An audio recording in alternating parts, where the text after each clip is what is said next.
மதம் அப்படிங்கிறது ஃபஸ்ட்டு வந்து பக்தி தான். பக்திக்காகத்தான மதம்.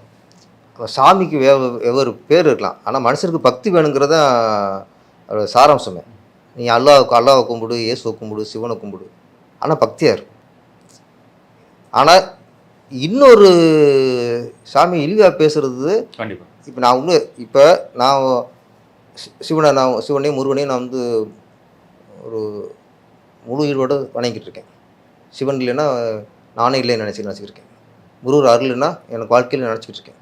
அப்போ அது முருகன் சிவன் கருணைக்குரியவங்க தானவங்க. அப்போ நான் இயேசுவை போய் நான் கிண்டல் பண்ணால் அவங்க ஒத்துக்குவாங்களா? முதல்ல ஒத்துக்கிட்டவங்க சாமி இல்லை சார். நான் இயேசுவை இழிவாக பேசிட்டேன்னா அதை என் சிவனும் முருகனும் ரசித்தாருன்னா அது எப்படி தெய்வமாக இருக்க முடியும்? வாய்ப்பே இல்லை. இதை உணர்ந்துக்கணும் ஃபஸ்ட்டு. நாம் வந்து ஒரு சிவனையோ பிள்ளையாரோ கிண்டல் பண்ணோம்னா